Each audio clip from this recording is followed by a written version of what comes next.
সমাজে অনেক কাজ আছে ধরে বলছি আমার জীবনে কখনো এমপি মন্ত্রী মিনিস্টার হওয়ার দরকার নেই। জি ঠিক আছে, আমি ভালো হতে চাই। শিল্পীর কোনো দল থাকা ঠিক না। শিল্পী সার্বজনীন সবার। এই যে দোষটা তো আমাদেরই। আমরা প্রথমেই আমি অমুক সমুক করে নিয়ে নিই, টানা 5 বছর 7 বছর 13 বছর থাকছে, তখন এই যে হুমড়ি চমড়ি এগুলো দিচ্ছে। এই কারণে কিন্তু এই আমার মতাদর্শটা কিন্তু চেঞ্জ হচ্ছে। এখানে নাই বললেই চলে। এখানে কেউ কারো প্রতি আসলে প্রশংসা করতে মানে দ্বিধা না, প্রশংসা করতেই চায় না। আমি একটা ভালো কাজ করেছি, আমার সম্পর্কে একটু বললে তো খারাপ কিছু হয় না।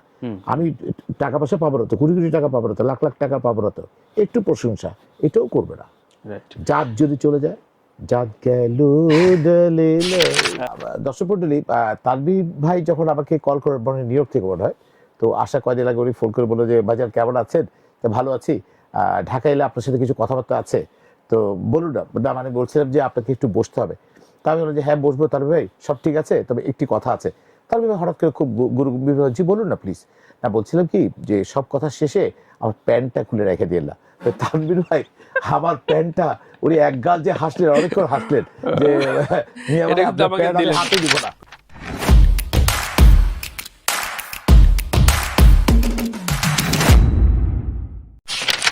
পরিসংখ্যান অনুযায়ী বাংলাদেশের শোবিজ তারকাদের চ্যারিটেবল কাজ খুব কম, অনেক কম। কেন, টাকা পয়সা কম পায় নাকি ইচ্ছা নাই? না মানে ভাই কথাটা যদি আমি আপনাকে রেসপেক্ট করে বলি, অনেকেই চ্যারিটির কথা বলে কিন্তু ভালো টাকা পয়সা কামায়। হ্যাঁ ভালো টাকা পয়সা। ইভেন আমি তো টকশো করি, ধরেন আমি অনেকে 20 বছর উপরে, কিন্তু আমাকে সবাই মাইক পাইলে যে বলে যে আমি এই করব ওই করব, না আমি এগুলো বলতে চাই না। আমি শুধু এতটুকু বলবো, আমার নাম দিয়ে বিভিন্ন অনুষ্ঠানে আমি যাই, বা আমাকে বলে যে ভাইয়া আমার বাচ্চা এই অবস্থা, ব্লাড ক্যান্সার হয়েছে, আপনি একটু বলে দেন।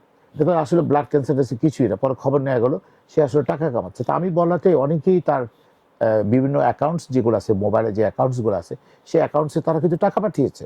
এটাকে আপনি কিভাবে দেখবেন? তো এখন সৎ মানুষের খোঁজা আসলে খুঁজে পাওয়া যায় না।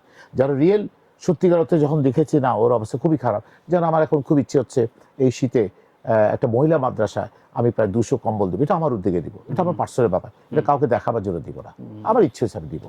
রাইট।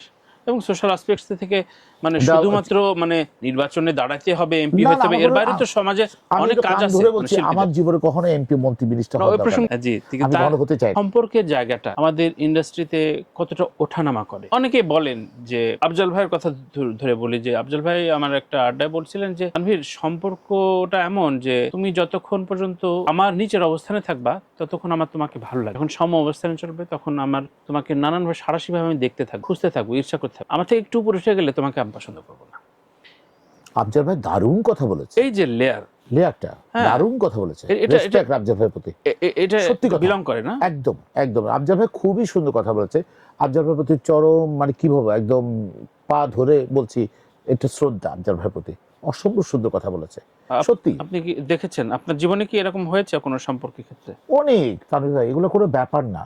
আচ্ছা আচ্ছা, এগুলো কোনো জীবনের অংশ, এগুলো অংশ বিশেষ। আপনার কি মনে হয় না যে বাংলাদেশিরা শুধু শোবিজ তারকা না, শোবিজ তারকাদের রেসপন্সিবিলিটি বেশি, ইভেন আপনারা থ্যাংক ইউ অ্যাপ্রিশিয়েট করাটা খুবই কম করেন?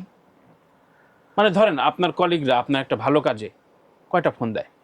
না খুব একটা ফোন দেয়, ভালো কাজ দেখলাম বা শেয়ার করে বা লিখলো আপনার নামে। আমি আপনাকে একটু বলি তারপরে, আজ থেকে 18-20 বছর আগে জাগজিৎ সিং আবার বাংলাদেশে এসেছিল। ওনাকে জিজ্ঞেস করেছিল সুবীর নন্দী, ও বাবা ও বহুত আচ্ছা শিল্পী, হ্যাঁ বহুত আচ্ছা শিল্পী, এভাবে ধরে বলেছে। সেই জায়গাটায় আমি যদি এখন বলি যে অমুক শিল্পী কেমন, বাংলাদেশে কোনো শিল্পীর নাম ধরে যদি বলি আছে আর কি, গাচ্ছে আর কি, অথচ কিংবদন্তি শিল্পী কিন্তু আছে, গাচ্ছে আর কি। তো এই ব্যাপারটা আপনি কিভাবে এক্সপ্লেন করবে? অথচ জাগজিৎ সিং কিন্তু যখন বলছে সুবীর নন্দী, ও বাবা বহুত আচ্ছা শিল্পী, হ্যাঁ, মানে একে অপরকে প্রশংসা করলে তো আসলে না এখানে নাই বললেই চলে। এখানে কেউ কারো প্রতি আসলে প্রশংসা করতে মানে দ্বিধা না, প্রশংসা করতেই চায় না। আমি একটা ভালো কাজ করেছি, আমার সম্পর্কে একটু বললে তো খারাপ কিছু হয় না। আমি টাকা পয়সা পাবো না তো, কোটি কোটি টাকা পাবো না তো, লাখ লাখ টাকা পাবো না তো, একটু প্রশংসা এটাও করবে না। জাত যদি চলে যায়, জাত গেল শেষ করেন না।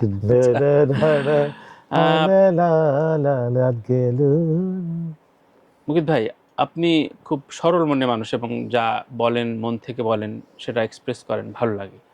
দেখেন এ ধরনের মানুষের শত্রু বেশি হয়, অনেক। ব্যাকবাইটিং বেশি হয়। আপনি এক ধরনের গ্রুপ মেনটেন বলবো না, কিন্তু সবার সাথে বেশ সম্পর্ক রেখে চলেন, কিন্তু বলা হয় যে গত কয়েক বছরে নানান কারণ, সেটা ইন্ডাস্ট্রির পলিটিক্স হইতে পারে কিংবা অপরাজনীতির নানান কৌশল হইতে পারে, এই কারণে শিল্পীরা বিচ্ছিন্ন হয়ে গেছে।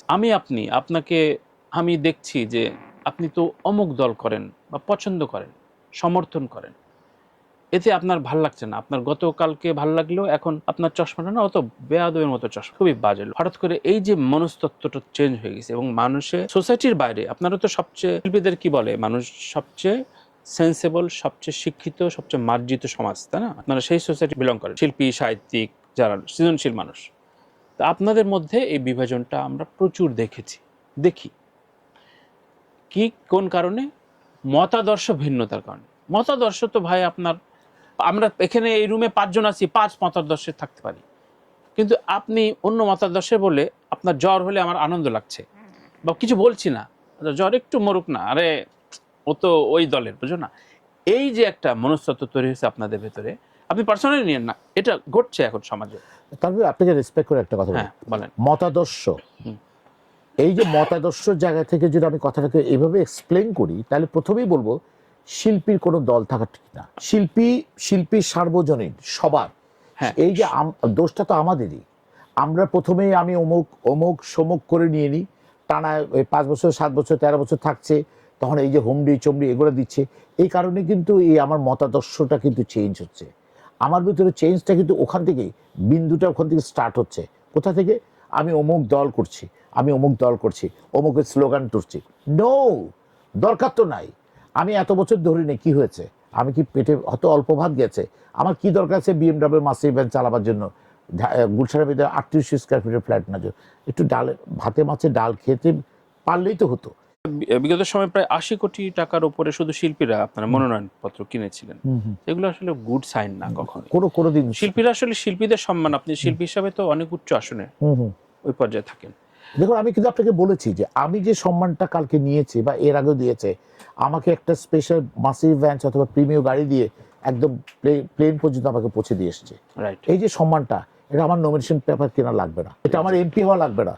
একজন এমপি সাহেব যে ফ্যাসিলিটিগুলো পাচ্ছে, হয়তো বড় বেতন পাচ্ছে না, বেতন ছাড়া আমি যা যা পাচ্ছি, এনাফ, গুড এনাফ। এবার একটু হালকা মেজাজে আসি, সেটা হচ্ছে আপনার হালকা এটা কিন্তু দিলেন না, কারণ হচ্ছে আপনাকে সুযোগ দেওয়া হবে, আপনি আমাকে সুযোগ দিন। হ্যাঁ প্লিজ, আমি একটু চাই, একটু বলে ফেলি, তারপরে উৎসাহ আড্ডা দিচ্ছি। দর্শক মণ্ডলী, তানভীর ভাই যখন আমাকে কল করে, নিউ ইয়র্ক থেকে মনে হয়, তো আসা কয়দিন আগে উনি ফোন করে বললো যে বাজার কেমন আছেন? তো ভালো আছি, ঢাকা এলে আপনার সাথে কিছু কথাবার্তা আছে, তো বলুন না। মানে বলছিলাম যে আপনাকে একটু বসতে হবে। তা আমি বললাম যে হ্যাঁ বসবো তানভীর ভাই, সব ঠিক আছে, তবে একটি কথা আছে। তানভীর ভাই হঠাৎ করে খুব গুরুগম্ভীর, জি বলুন না প্লিজ। না, বলছিলাম কি যে সব কথা শেষে আমার প্যান্টটা খুলে রেখে দিলাম। তানভীর ভাই আমার প্যান্টটা, উনি এক গাল যে হাসলেন, অনেকক্ষণ হাসলেন, যে হাতে দিব না। প্রোডিউসারকে অপূর্বকে কাটতে বলবো কিনা আমি জানি না। অপূর্বকে রিকোয়েস্ট করবো, অপূর্ব ভাই যাহা সত্য তাহাই বলিয়াছে, কারণ তানভীর তাহলে যা করেন ইচ্ছে বেশি কিছু বলার রাখেন। আচ্ছা, কিন্তু তারপর আপনি আপনার রক্ষা নেই, আজকে আমরা আড্ডা দিব, মন খুলে কথা বলবো। শিওর। তো এই যে আপনি, মানে শব্দটা ওইভাবে বলা ঠিক না, যেটা মনে আসছিল, মানে খুব তরুণী একদম বয়সের ভিন্ন ভিন্ন পার্থক্য, মানে খুব তৎসম ভাষা আমি একটু বলছি, এই সব বয়সীদের নায়িকাদের আপনি ক্রাশ নাকি অন স্ক্রিন নাকি অফ স্ক্রিন আপনার আসে? অন স্ক্রিন না, তেমন কিছু না। আমাকে হয়তো ডিরেক্টর বলে যে আজকে আপনাকে তানিয়া বৃষ্টির সাথে অ্যাক্টিং করতে হবে, বা তাসনিয়া ফারির সাথে কাজ করতে হবে, মেহজাবের সাথে কাজ করতে হবে। সবচেয়ে রোমান্টিক কাকে লেগেছে? সবাইকে। আমার কাকে আসলে মানে মেয়েদের কথা বলতে গেলে এসব ভয় পায় কেন? মানে সবাইকে যে খুশি রাখার যে প্রক্রিয়া। না, আমি কাউকে ভয় পাচ্ছি না। 4 জনের নাম বলেন। 4 জন। আমি কাদের সাথে কাজ করি? আমি মেহজাবের সাথে কাজ করেছি, তানিয়া বৃষ্টির সাথে কাজ করেছি, কেয়া পায়েলের সাথে কাজ করেছি, তাসনিয়া ফারির সাথে কাজ করেছি, সবার সাথে কাজ করেছি। সবাই ভীষণ ভালো। সব নায়িকারা খুব কমফোর্ট পায় আপনার কাছে? না, ওইটা জিনিসটা অ্যাক্টিং এর জায়গা। আসলে সবাই ভীষণ ভালো, ভীষণ সাপোর্ট দিয়েছে। ব্যাড ভাইবে বলছেন না, মানে গুড ভাইবে বলছি। গুড ভাইবে আমিও বলছি, তারা ভীষণ ভালো, আমাকে ভীষণ ভাবে সাপোর্ট করেছে। I am so please, I am so, কি বলবো, আই এম সো হ্যাপি যে ওনাদের সাপোর্টটা পেয়ে কাজ করতে ভীষণ সুবিধা হয়েছে। বেশ কিছু চরিত্রে দেখেছি আপনি খুব ডমিনেটেড থাকেন স্ত্রী, আপনার প্রেমিকা দ্বারা। না কেমন লাগে ওরকম- বিষয়গুলো? ওরকম না, আসলে ডিরেক্টর যখন গল্পে যেভাবে চান সেভাবে হয়তো জিনিসটাকে এক্সপ্লেন করা হয়। ওইভাবে ডোমিনেটেড থাকা যাবে না, কারণ হচ্ছে গল্পের প্রয়োজনে যদি প্রয়োজন হয়, আমি আসলে ক্যারেক্টারের জায়গায় আমি কখনো ডোমিনেট করি না, বা কোনো গল্পে না আমি এইভাবে ডায়লগ করবো। হ্যাঁ, ডায়লগের ব্যাপারে আমি শুধু যখন কোনো স্ল্যাং শব্দ উচ্চারণ হয় তখন আমি ডিরেক্টর সাহেবকে বলি যে ভাই আমি কিন্তু এই ডায়লগটা দিব না, ওটা আলাদা জায়গায়, ওই জায়গাটা আমার ডোমিনেটিং না, ওই জায়গায় আমি আমার একটা আর্জি পেশ করি। কিন্তু আমি কখনো কোনো সেটে কেউ বলবে না যে মুখির জায়গায় ডোমিনেটিং করেছে। আমি আসলে প্রশ্নটা করেছিলাম যে আপনি যখন স্বামী স্ত্রী প্রেমিক প্রেমিকার চরিত্র থাকে আপনি খুব বিনয় থাকি, বিনয়ী থাকেন। এটা বিনয়ী বিনয়ী থাকি। শব্দটা আর্টিস্টিক শোনায়। হ্যাঁ, বিনয় থাকি। বিনয়ী থাকেন জি। একটু ধমকে আপনি একটু গো বেচারা থাকি, গো বেচারা, গো বেচারা, right, গো right, বেচারা। গো বেচারা। তো আপনি বাসায় আমি গো বেচারা না, বাসায় আমার ওয়াইফের সাথে আমার very good relation, fantastic, very খুবই ভালো। আমরা আসলে গো বেচারা থাকতে হয় না, দুইজনে আমরা খুব আনন্দ করে 23টা বছর কাটিয়ে দিলাম। এই যে এত এত চরিত্রে যখন কাজ করেন তখন হয়েছে কি যে চলতি পথে হয়তো কোথাও যাচ্ছেন, অমুক মানুষের অ্যাঙ্গেলটা আপনি অ্যাডাপ্ট করেছেন কোন একটা নাটকে, এরকম হয়? মানে আমি এবার যাব, আমি একটা ডায়লগ, আমি কয়দিন আগে আমার ভাই আছে শাহেদ মাহমুদ মুক্ত, নন্দনকাননের চেয়ারম্যান, তো ওনার সাথে আমি রংপুরে বেড়াতে যাচ্ছিলাম। রংপুরে ওনার একটা বড় পার্ক আছে, ওটা ভিন্ন জগৎ। তো ওই ভিন্ন জগৎটা আমাকে অনেকদিন ধরে বলছিল যে চলেন না, চলেন। অনেক আগে গেছেন। অনেক আগে গিয়েছে। তো এটা আমার ভাইয়ের, আচ্ছা, তো ভাই এবং চাচতো ভাই ওদের সবাই আছে। তো তো ওটা আমি দেখতে গিয়েছিলাম। তো যখন যাচ্ছিলাম তো আমাদেরকে এয়ারপোর্ট থেকে সৈয়দপুর থেকে আমাদেরকে রংপুরে নিয়ে যাবো, ওই জায়গাটা নিয়ে যাচ্ছে। তো একজন বয়স্ক ড্রাইভার আমাকে নিতে এসছে। তা আমি ওনাকে একটা বিদেশি চকলেট ওনাকে দিয়েছিলাম, ওনার একটু ঠান্ডা লাগছিল, তো আমি একটু খেয়েছি, বেশ ঠান্ডা ছিল সব। তো ওনাকে দেওয়ার পর কিছুক্ষণ খাওয়ার পর জিজ্ঞেস করলাম, চাচা মিয়া কেমন লাগছে? উনি আমাকে বললো খুব ফাইন। তো খুব ফাইনটা আমার মাথায় লেগেছে, খুব ফাইন। তা আমি ভাবছি নেক্সট নাটকের কোন একটা ডায়লগে কথায় কথায় মুদ্রা দোষের মতো বলবো খুব ফাইন, দেখে বলবো, একটা মেয়েটাকে দেখে বলবো খুব ফাইন। আমাদের আড্ডাটাও খুব ফাইন হচ্ছে।